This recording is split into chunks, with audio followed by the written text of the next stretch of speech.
안녕하세요. 사랑하는 성도님, 영혼의 샘물 은혜의 자리에 오심을 축복합니다. 생명의 주님이 우리와 함께 하십니다. 우리와 함께 하시는 주님을 찬양합니다. 기도합시다. 우리 구원자 되시는 주님을 찬양합니다.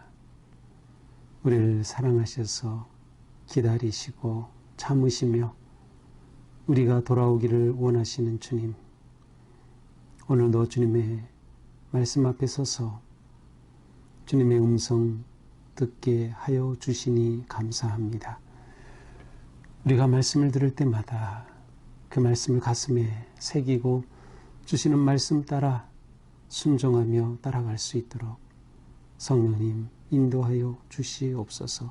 예수님 이름으로 기도합니다. 아멘. 오늘 말씀은 예레미야 31장 10절에서 22절입니다. 이방들이여, 너희는 여호와의 말씀을 듣고 먼 섬에 전파하여 이르기를, 이스라엘을 흩으신 자가 그를 모으시고 목자가 그 양떼에게 행한 같이 그를 지키시리로다. 여호와께서 야곱을 구원하시되 그들보다 강한 자의 손에서 속량하셨으니 그들이 와서 시온의 높은 곳에서 찬송하며 여호와의 복 곧 곡식과 새 포도주와 기름과 어린 양의 떼와 소의 떼를 얻고 크게 기뻐하리라. 그 심령은 물된 동산 같겠고 다시는 근심이 없으리로다 할지어다. 그때의 처녀는 춤추며 즐거워하겠고 청년과 노인은 함께 즐거워하리니 내가 그들의 슬픔을 돌려서 즐겁게 하며 그들을 위로하여 그들의 근심으로부터 기쁨을 얻게 할 것임이라. 내가 기름으로 제사장들의 마음을 흡족하게 하며 내 복으로 내 백성을 만족하게 하리라. 여호와의 말씀이니라. 여호와께서 이와 같이 말씀하시니라. 라마에서 슬퍼하며 통곡하는 소리가 들리니 라헬이 그 자식 때문에 애곡하는 것이라. 그가 자식이 없어져서 위로받기를 거절하는도다. 여호와께서 이와 같이 말씀하시니라. 내 울음소리와 내 눈물을 멈추어라. 내 일에 삭슬 받을 것인즉 그들이 그의 대적의 땅에서 돌아오리라. 여호와의 말씀이니라. 너희의 장래에 소망이 있을 것이라. 너희의 자녀가 자기들의 지경으로 돌아오리라. 여호와의 말씀이니라. 에브라임이 스스로 탄식함을 내가 분명히 들었노니 주께서 나를 징벌하시매 멍에에 익숙하지 못한 송아지 같은 내가 징벌을 받았나이다. 주는 나의 하나님 여호와이시니 나를 이끌어 돌이키소서. 그리하시면 내가 돌아오겠나이다. 내가 돌이킨 후에 뉘우쳤고 내가 교훈을 받은 후에 내 볼기를 쳤사오니 이는 어렸을 때의 치욕을 짐으로 부끄럽고 욕됨이니이다 하도다. 에브라임은 나의 사랑하는 아들 기뻐하는 자식이 아니냐? 내가 그를 책망하여 말할 때마다 깊이 생각하노라. 그러므로 그를 위하여 내 창자가 들끓으니 내가 반드시 그를 불쌍히 여기리라. 여호와의 말씀이니라. 처녀 이스라엘아, 너희 이정표를 세우며 너희의 편말을 만들고 큰 길 곧 네가 전에 가던 길을 마음에 두라. 돌아오라. 내 성읍들로 돌아오라. 반역한 딸아, 네가 어느 때까지 방황하겠느냐? 여호와가 새 일을 세상에 창조하시나니 곧 여자가 남자를 둘러싸리라. 아멘. 자, 하나님의 회복의 소망의 말씀은 계속 선포됩니다. 자, 그런데 오늘 말씀 시작되는 10절부터는 그 대상이 조금 다르게 되어 있어요. 자, 10절에 보니까 이방들이여, 너희는 여호와의 말씀을 듣고 먼 섬에 전파하여. 자, 10절부터는 이제 이방 나라들이 하나님께서 이스라엘에 대해서 이렇게 하신다고 하는 것을 선포하도록 주시는 말씀으로 되어 있어요.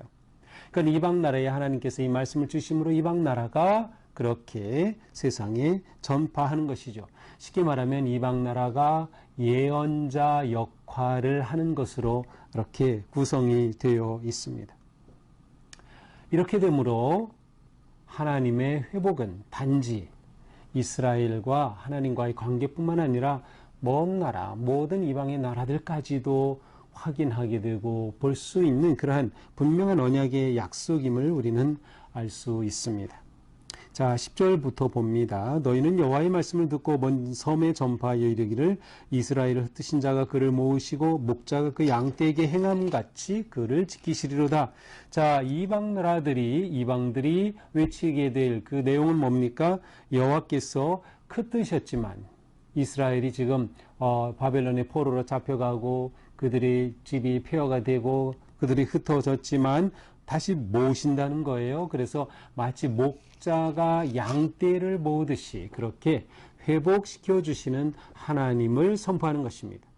11절 여호와께서 야곱을 구원하시되 그들보다 강한 자의 손에 속량하셨으니.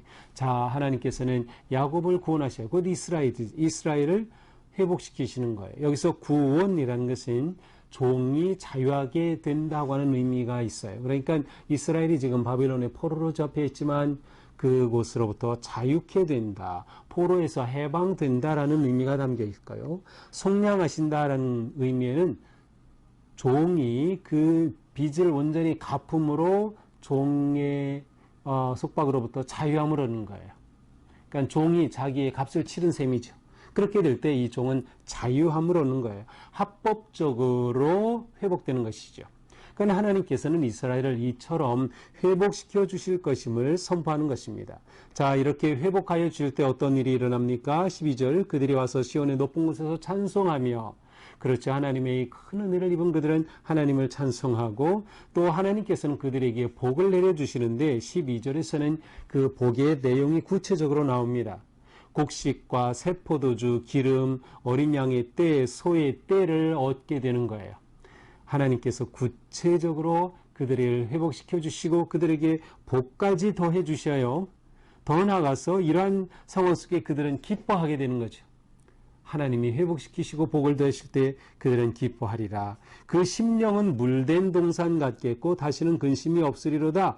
자, 그들의 마음은 물된 동산 같아요. 물된 동산 같고 그들에게 근심이 없어요. 근심이 없다는 것은 다시금 쇠약해지지 않는다라는 뜻이에요. 자, 물된 동산에 물이 계속 흐르고 물이 충분히 공급되면 얼마나 나무들이 잘 자라고 과일나무가 열매를 맺고 풍성해집니까? 놀라운 풍요의 약속이죠. 사실 이 똑같은 내용이 이사야서 58장에 나오죠. 이사야서 58장 11절에 보니까 너는 물된 동산 같겠고 물이 끊어지지 아니하는 샘 같을 것이니라. 그러니까 이 같은 표현이 하나님의 회복과 은혜와 풍성하게 복을 베풀어 주심을 묘사하는 그러한 그림 언어인 겁니다. 물된 동산, 근심이 없는 쇠약해지지 않는 은혜가 그들에게 임하는 것이죠. 자, 이때가 되면 13절 처녀들이 춤추며 즐거워하고 청년과 노인들이 함께 즐거워한다. 무슨 뜻이요? 온 세대가 행복한 거예요. 모든 세대가 행복한 거예요. 하나님께서는 그들의 슬픔을 즐겁게 변화시키셨고 그들의 근심을 기쁨으로 바꾸셨기 때문입니다. 여기서 계속 중요한 것은 뭐예요? 이렇게 이루시는 분은 하나님이시다라는 거예요. 그러니 예레미야는 이스라엘 백성들에게 계속 하나님께로 돌아와라, 하나님만 의지하라 라고 하는 것을 지금 계속 그 메시지를 선포하는 것입니다. 또한 더 나아가서 이렇게 회복될 때 14절에서는 성전이 풍요로워져요. 그래서 기름으로 제사장들의 마음을 흡족하게 한다. 기름진 것이 성전에 풍성해지고 제사장들의 마음이 흡족해진다. 또한 내 복으로 내 백성을 만족하게 하리라. 예루살렘에 하나님께서 이러한 회복을 주시고 백성이 만족하고 제사장들도 흡족하게 되는 놀라운 변화가 그들 가운데 임할 것입니다. 자, 15절부터는 하나님의 위로의 말씀이에요. 여호와께서 이같이 말씀하시니라. 라마에서 슬퍼하며 고통곡하는 소리가 들리니 라헬이 그 자식 때문에 애곡하는 것이라. 그가 자식이 없어져 위로받기를 거절하였도다. 자, 여기에서 라마라고 하는 그러한 장소가 나오죠. 아마도 라마는 베냐민 땅으로서 라헬이 묻힌 곳으로 추정이 됩니다. 라헬의 무덤이 있는 곳이에요. 라헬은 야곱의 아주 사랑받는 아내였죠. 그리고 이 라헬에게서 요셉과 베냐민이 출생했습니다. 그런데 자식 때문에 애곡한다는 거예요. 하나님께서 놀라운 은혜로 자식을 주셨는데 그 자식이 없어서 왜 없어졌어요? 포로로 잡혀간 거예요. 그러니까 결국 이스라엘이라고 하는 이 나라가 유다가 포로로 잡혀간 그들로 인하여 마치 자식을 다 빼앗기고 자식을 잃은 것처럼 그렇게 슬픔에 잠겨있는 모습입니다. 그런데 하나님께서는 그 슬픔을 위로해 주시는 거예요. 16절 내 울음소리와 내 눈물을 멈추어라. 내 일에 삭슬 받을 것이다. 내 그 눈물 너의 그 울음 이제는 그만 멈춰라. 그렇게 애통하고 슬퍼한 그 대가 하나님의 회복해 주심을 얻을 것이라는 거죠. 어떠한 모습이 그 삭시예요? 즉 그들이 그의 대적의 땅에서 돌아오리라. 바벨론의 포로로 잡혀간 곳에서 회복되는 겁니다. 적군의 손에 넘어갔던 자녀들이 회복되어 돌아오는 그러한 회복의 모습이죠. 자녀가 적국에서부터 돌아오는 모습입니다. 이러한 위로의 말씀을 주는 거죠. 이렇게 되니 그들에게는 놀라운 희망이 생긴 겁니다. 그래 하나님은 말씀하셔요. 17절 너희의 장래에 소망이 있을 것이다. 너의 장래는 소망이다. 자, 우리가 살아갈 때에 삶의 소망이 있다. 이것이 얼마나 중요한지 몰라요. 삶의 소망이 보이지 않을 때 인생은 무너집니다. 거기에서 절망하죠. 거기에서 우울해지죠. 심지어 목숨을 끊는 일까지 있죠.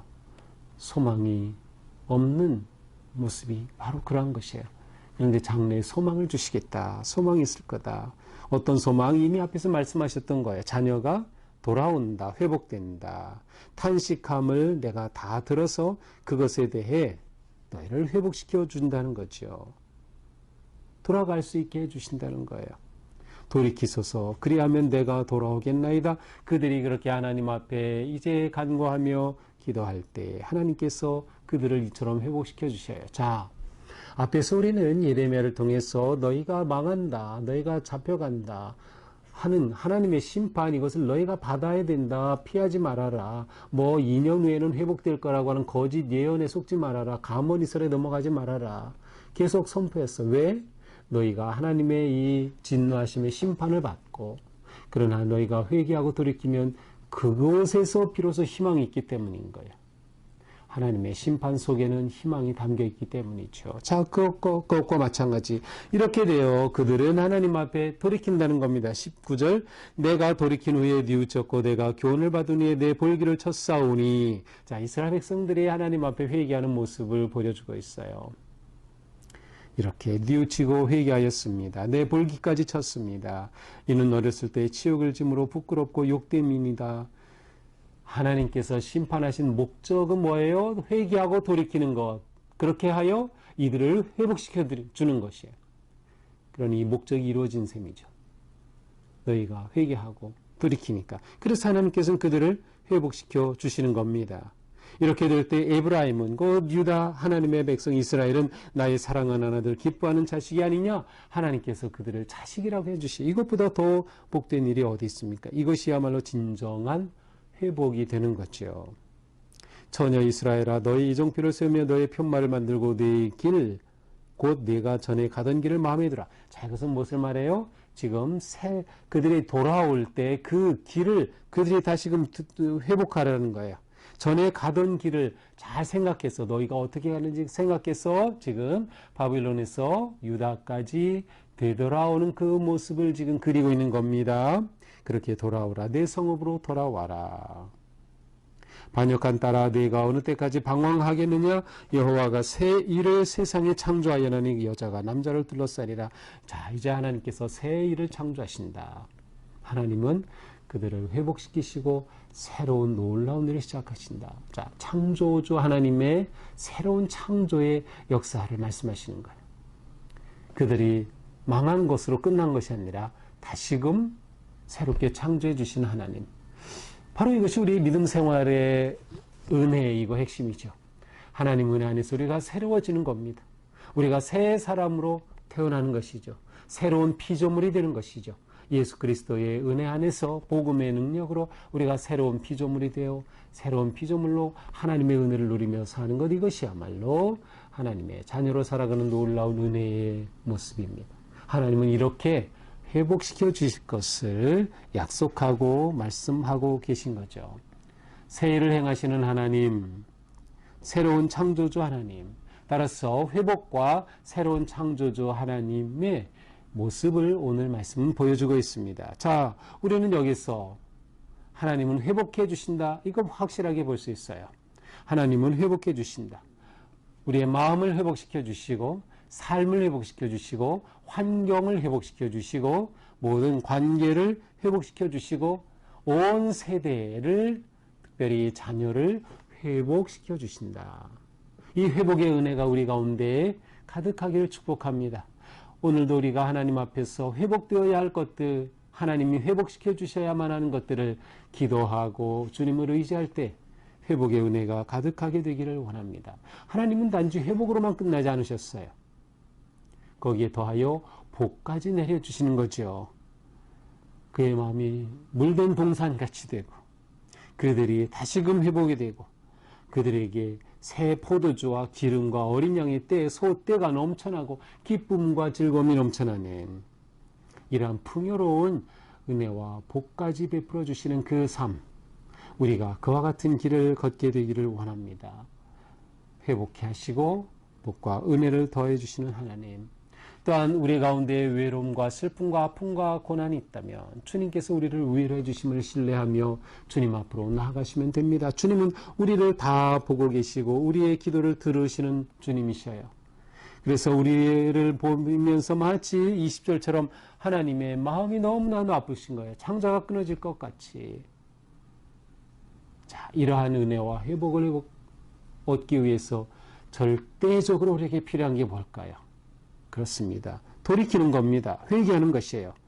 회개와 돌이킴이 새로운 창조의 역사를 만들어내는 겁니다. 회개의 돌이킴이 하나님의 새 창조의 은혜를 가져온다. 그래서 우리에게 늘 이것이 멈추면 안 돼요. 회개가 멈추면 안 되죠. 주님 앞에 돌이키며 매일매일 주님의 은혜 안에 우리의 삶이 새로워지는 그런 복된 오늘 하루가 될 수 있기를 축복합니다. 기도합시다. 주님 감사합니다. 우리를 회복케 하시는 주님, 오늘도 우리 가운데 오셔서 우리의 마음을 평안케 하시고 우리의 심령을 새롭게 하셔서 물된 동산과 같이 새로운 은혜와 능력으로 저희들을 인도하여 주시옵소서. 우리의 부끄럽고 추한 죄를 회개합니다. 우리의 연약함을 회개합니다. 저희를 불쌍히 여기시고 저희를 돌이켜 주셔서 하나님의 거룩한 나라를 향해 나아갈 수 있도록 인도하여 주시옵소서. 예수님 이름으로 기도합니다. 아멘. 네, 오늘도 주님의 은혜로 우리 삶이 이처럼 회복되는 은혜 가득하기를 축복합니다. 사랑합니다.